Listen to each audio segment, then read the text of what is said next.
우리는 하나님의 말씀 봅니다. 마태복음 3장 1절로 10절까지의 말씀을 저와 교독하시겠습니다. 그때 세례 요한이 이르러 유다 광야에서 전파하여 말하되 그는 선지자 이사야를 통하여 말씀하신 자라. 일러스되 광야에 외치는 자의 소리가 있어 이르되 너희는 주의 길을 준비하라. 그가 오실 길을 곧게 하라 하였느니라.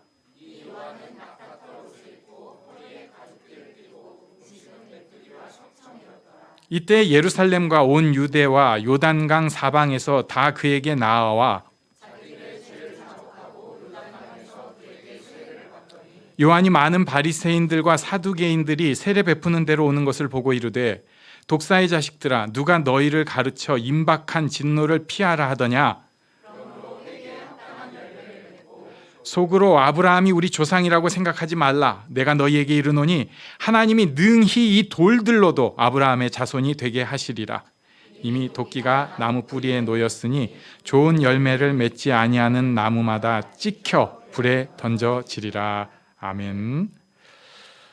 네, 오늘은 우리가 요한에 대해서 보려고 합니다. 이 요한은 별명이 세례 요한이에요. 예수님의 제자 요한과 좀 구분하기 위해서도 그런데 이 사람이 성경에서 남긴 제일 센 모습이 세례이기 때문에 그렇습니다. 이것을 또 침례교에서는 더 강조하기 위해서 절대 이렇게 부릅니다. 침례자 요한, 침례자 요한 이렇게 부르는데 저는 좀 더 정확하게 표현하면 회개 요한이 맞다고 봅니다. 그러니까 이건 앞으로 뭐 제가 회개 요한으로 부르지는 못할 거예요. 그럼 저 사람 또 튀려고 그런다. 뭐 이렇게 생각을 할 테니까. 근데 사실 이 요한은 회개하라는 얘기예요. 세례가 주가 아니라 회개하라는 얘기를 하고 있는 사람입니다. 우리 1절 말씀을 한번 다 같이 읽겠습니다. 시작.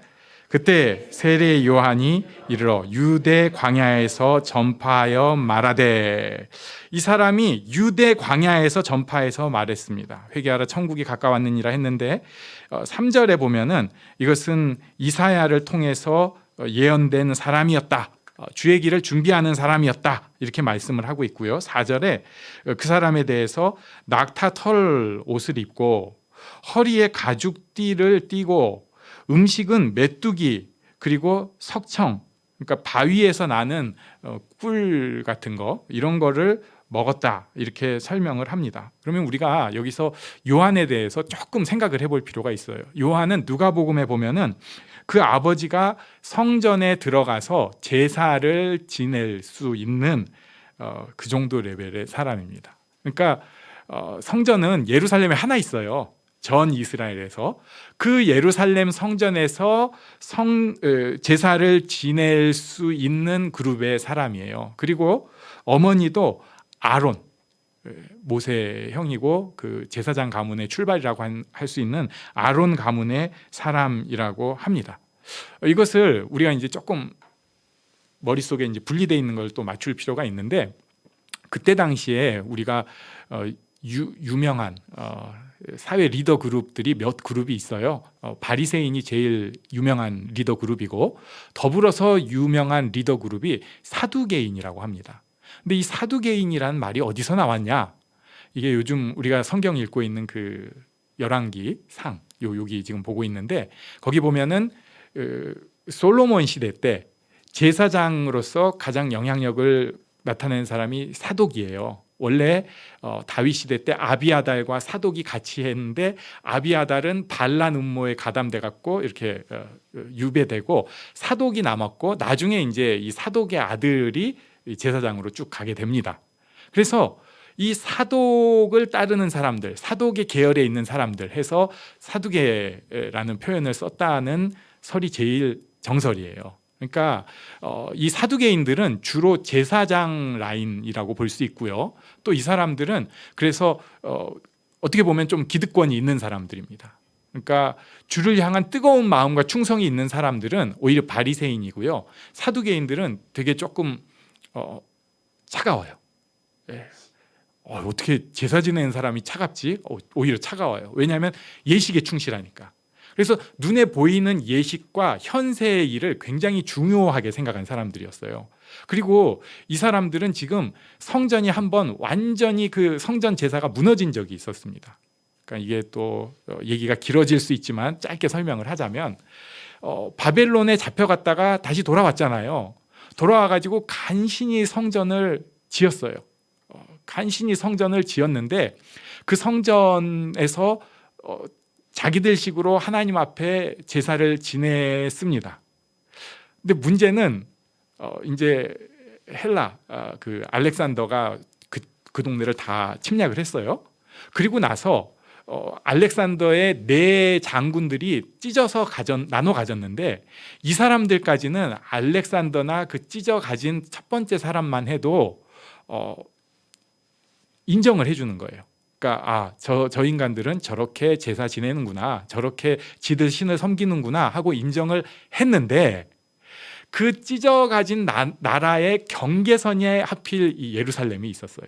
그래가지고 처음 나라는 좀 존중받았다. 그래가지고 자기들 식으로 뭐 막 지금 우리 주인이 누구야 막 이러고 있는 상황에서도 성전 제사를 잘 했는데 그 다음 놈들이 와가지고는 이제 시비를 걸기 시작하는 거죠.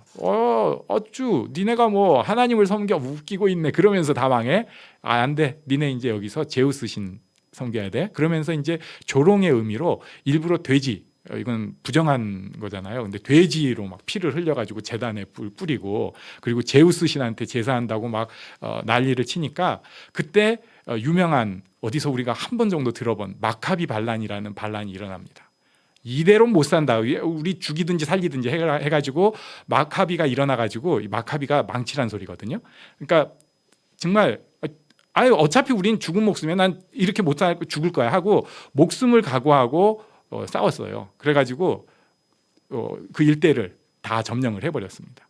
그래가지고 예루살렘에서도 마카비가 이제는 영향력을 다 하고 거기서 남아있는 그 정예군이랑 마카비랑 싸우네 뭐 어쩌네 하면서 결국은 마카비가 모든 것을 점령을 했을 때 이게 정치인데 마카비는 죽었고 그 동생하고 그때 당시 제사장 그룹하고 이제 정치가 남은 거예요.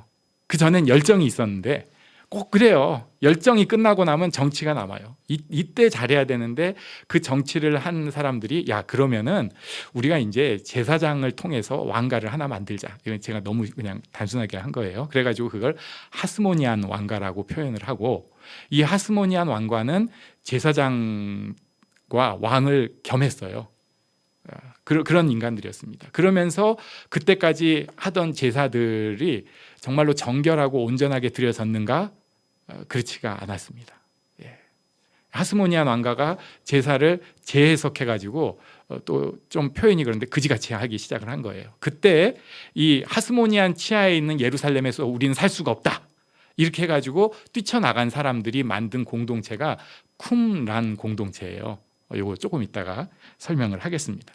그러니까 그런 상황을 다 겪고 제사장들이 지금 예수님 시대까지 그게 이제 한 200년 전인데 그 세월을 겪었던 사람들이기 때문에 굉장히 어떤 막 뜨거운 열정이나 이런 거에 대해서 오히려 냉담한 거예요.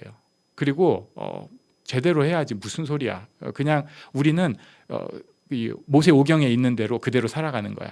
뭐 내세 같은 거, 뜨거운 열정 같은 거 이런 거 그렇게 생각하지 말자고. 충성. 이게 더 필요한 거야. 이런 식의 사람들이었습니다.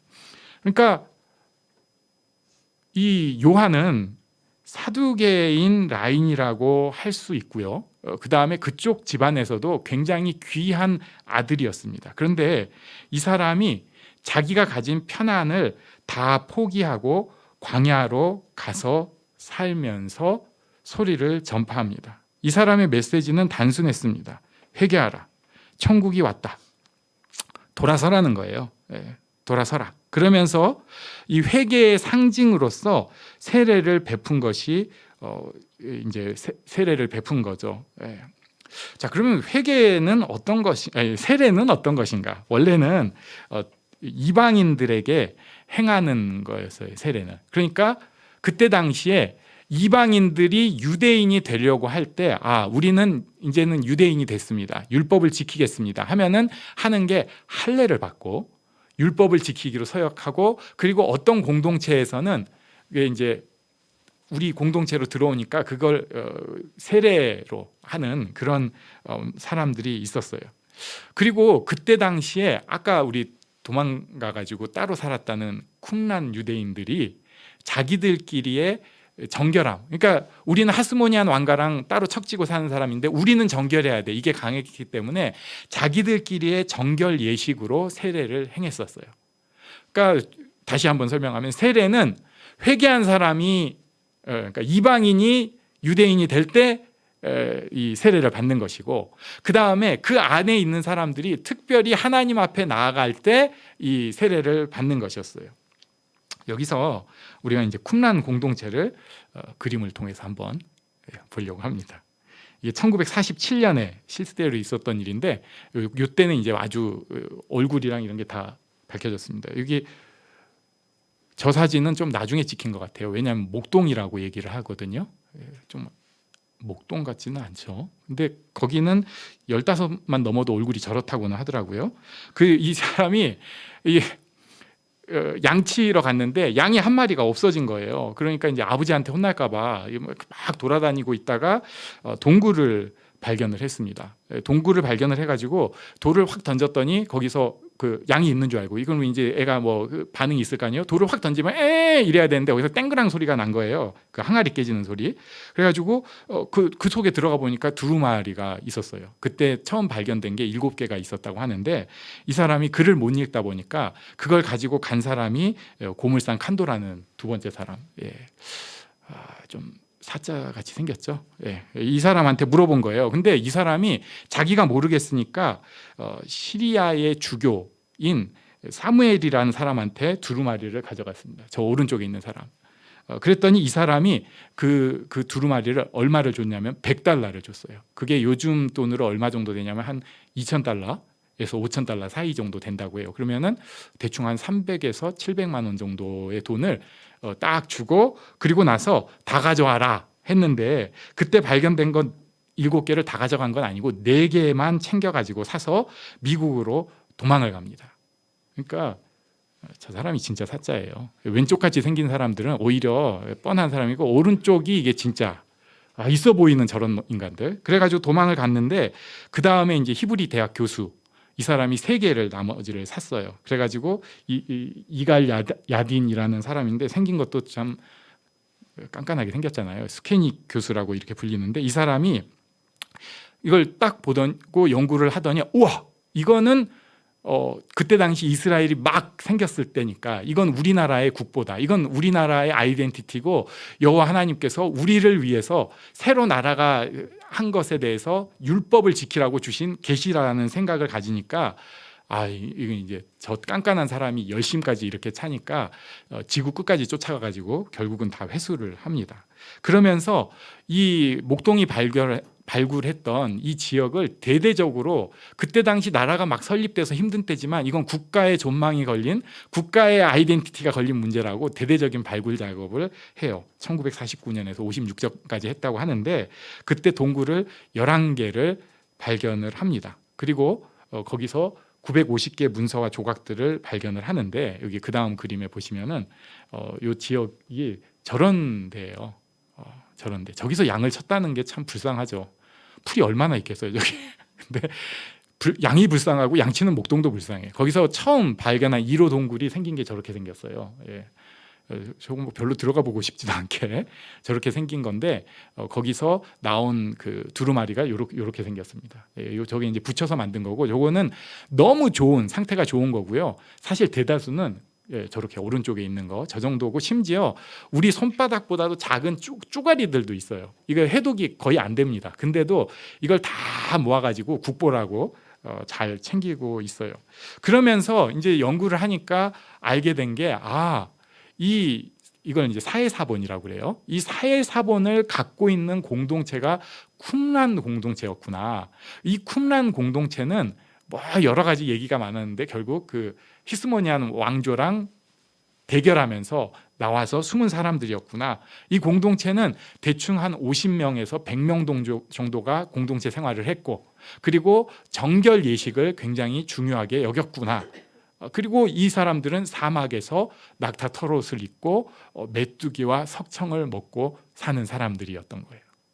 그래가지고 우리가 여기서 추정을 해보는 것은 세례 요한이 홀홀 단신, 어려서부터 갑자기 광야로 가가지고 혼자 살았다기보다는 이 제사 문제에 있어.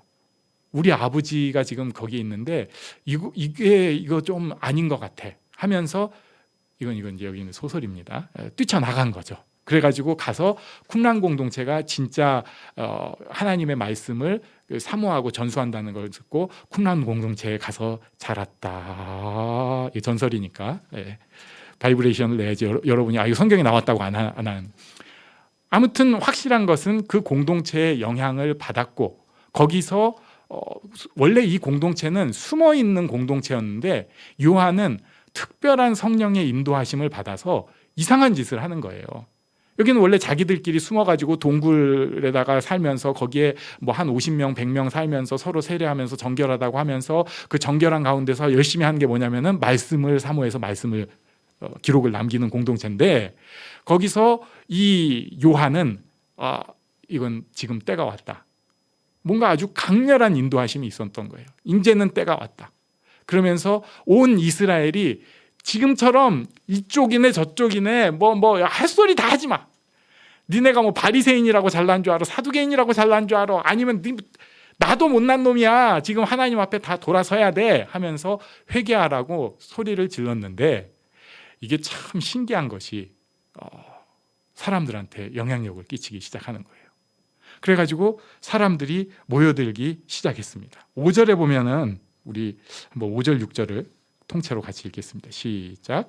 이때 예루살렘과 온 유대와 요단강 사방에서 다 그에게 나와 자기들의 죄를 자복하고 요단강에서 그에게 세례를 받더니. 아멘. 신기한 일이에요. 예루살렘과 온 유대와 요단강 사방에서 다 그에게 나와 자기들의 죄를 자복하고 요단강에서 그에게 세례를 받았다고 말씀을 합니다. 그러니까 사람들이 뭔가에 이끌린 거예요. 유다 광야는 사람이 사는 곳이 아닙니다. 내가 에너지가 있고 힘이 있으면 예루살렘을 가봐야죠. 가서 그 하나님의 영광의 성전을 봐야지 한 번이라도 더. 그런데 오히려 거기에 있는 사람들이 그걸 버리고 사막에 아무것도 없는데 진짜 저기 있는 양이 불쌍하다. 거기서 치는 목동이 불쌍하다. 이런 데를 간 거예요. 그리고 거기서 세례 요한의 그 목숨을 건 얘기를 듣고 새 시대가 밝았구나. 우리가 지금 턴해야 하는구나. 여기서 바꿔야겠구나 하면서 이방인들이 유대인이 될 때 쓰는 세례 또는 어떤 특정한 공동체에서 그들끼리 이게 뭐 정결한 게 중요하던 그 세례를 자기들이 받은 거예요. 나는 이제 새 삶을 살겠다. 나는 변화된 지금까지의 이스라엘의 질서가 아니라 새 질서의 사람이 되겠다는 표식으로 세례를 받은 것입니다. 여기에 예루살렘에서 바리새인과 사두개인들도 구경을 왔습니다. 7절에 보면 바리새인과 사두개인들이 세례 베푼 대로 오는 것을 보고 요한이 뭐라고 했냐면은 독사의 자식들아 누가 너희를 가르쳐 임박한 진노를 피하라 하더냐. 어떤 사람들은 이 독사가 우리로 하면은 개하고 같기 때문에 이 독사의 자식은 굉장히 순화된 표현이고 우리말로 직역하면 개 XX다 이렇게 하는데 성경에 그렇게 쓸 수는 없어서 이렇게 했다고 하는 것도 있는데 얼추 맞는 얘기입니다. 그러면서 요한이 이 사람들한테 두 가지를 요구하는데 그게 8절과 9절에 나옵니다. 첫 번째는 8절이에요. 우리 한번 8절 같이 읽겠습니다. 시작. 그러므로 회개에 합당한 열매를 맺고. 아멘. 바리새인하고 사두개인들은 아는 사람들이에요. 성경 붙잡고 있는 사람들이고 성경을 지키는 법을 아는 사람들이니까 요한이 더 세게 얘기를 하는 것입니다. 아는 사람한테는 더 정확하게 얘기합니다. 뭐냐면은 회개의 열매가 있어야 된다. 니네가 회개의 열매가 있어야 된다. 회개라는 것은 삶의 방향 전환을 뜻합니다. 그러니까 뭐 마음 아파하고 후회하고 이런 게 아니라 내가 스스로 왕이 돼가지고 내가 살겠어. 내 마음대로 살 거야. 내가 왕이야. 내 삶은 내 거니까 내 마음대로 컨트롤하고 싶어. 이게 아니라 하나님 의도를 따르겠습니다. 하나님 기뻐하시는 대로 살겠습니다 하는 인격의 변화가 회개인데, 이 회개가 진짜 있으면 뭐 바리새인처럼 회개했으니까 이제 율법을 그냥 율법이 아니라 그 율법의 껍데기까지 만들어 가지고 절대 어기지 않게 다 지키면은 그게 회개의 열매냐? 아니죠. 감정을 좀 배제하고 보이지 않는 것은 부인하면서 눈앞에 있는 말씀만 제대로 지키겠다, 사두개인처럼, 그것도 아닙니다. 회개의 열매는 사람이 바뀌는 거예요. 예. 우리 옆에 사람한테 제가 바뀌길 원합니다, 이렇게 한번 말씀해 주시겠어요? 진짜 예. 우리는 안 바꾸고 싶잖아요. 난 이대로 살 거야, 이게 우리의 솔직한 그 뿌리인데, 바뀌겠습니다. 근데 그것도 할랑할랑 막 바꾸는 거면 쉬워요. 네, 좀 표현이 그런데 이단이라든지 이상한 정치 세력들이 그렇게 합니다. 너희 인생을 다 바꿔 해가지고 회개처럼 사람을 턴을 시키는데, 우리 하나님께서는 그렇게 바꿀 때도 있지만 다수의 사람들은 생긴 그 모습에서 턴을 조금씩 시키는 거예요. 우리를 다 바꾸면 뭐 로봇 되면 끝이지. 하나님께서 원하시는 건 그런 세상이 아니거든요. 우리 개성, 하나님께서 만드신 그 모습이 그대로 있는데 거기에 있는 죄성을 탁 떼어내는 거예요. 그래서 첫 번째 회개는 내가 이 죄성이 있는 몸이란 걸 인정을 하고 하나님께서 원하는 대로 살겠습니다 하고 선포를 하는 것입니다. 이게 첫 번째 회개예요. 그리고 그 다음에는 그 길에서 걸어가면서 사실은 턴은 했다고 하는데 죄를 다 짊어지고 다니잖아요. 이건 절대 못 나, 이런 죄들이 우리한테 있잖아요. 이거를 하나님께서 쿡 찔러주실 때 던져내는 것입니다.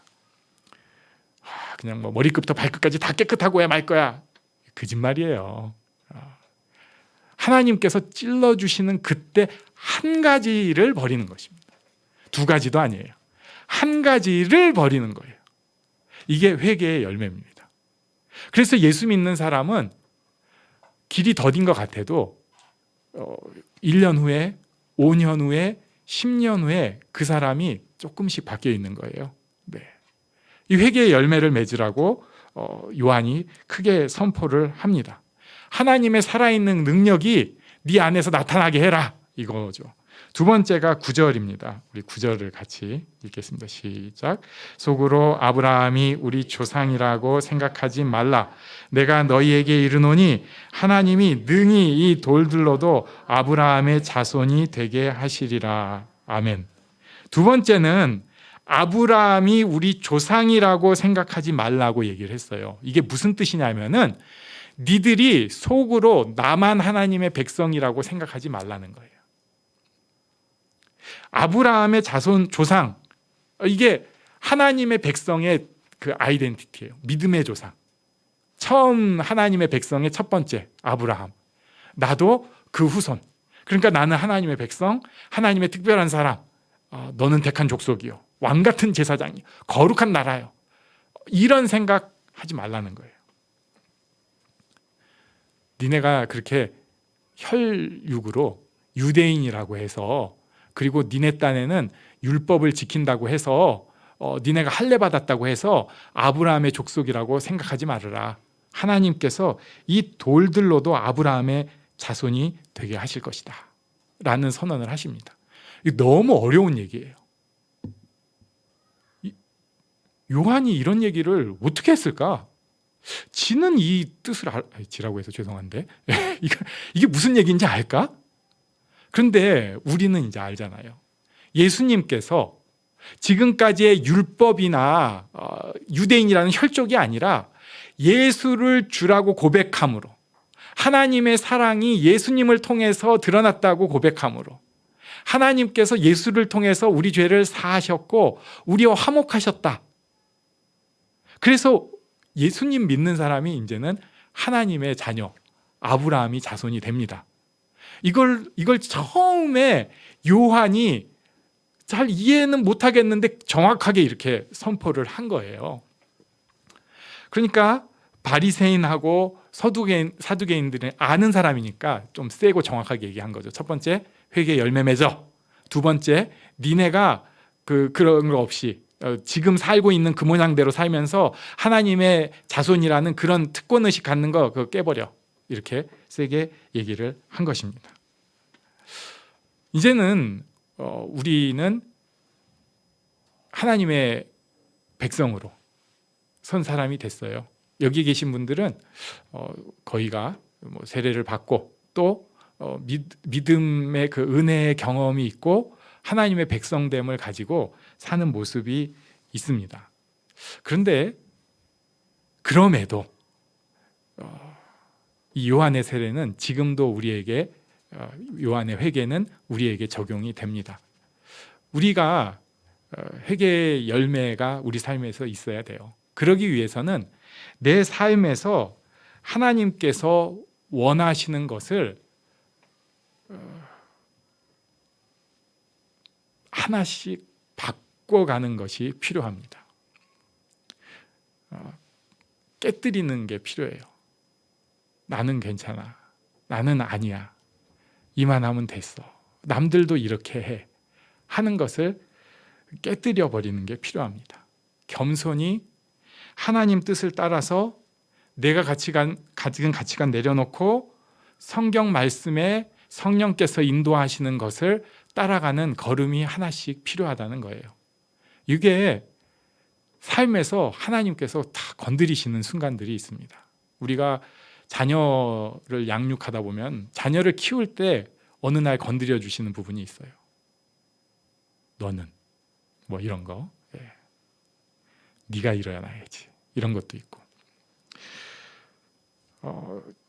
저도 이제 강의를 좀 여러 번 다니다 보니까 여러분이 믿기 어려우시고 저도 안 믿겨지지만 나름 스타 강사가 됐습니다. 그래가지고 굉장히 사실 정말 과분한 이 반응과 호응을 꽤 받아요. 안 믿기네. 그런데 그러다 보니까 이런 게 있는 거죠. 이번에도 가서 제대로 해야 돼. 뒤집을 거야. 은혜를 주시옵소서.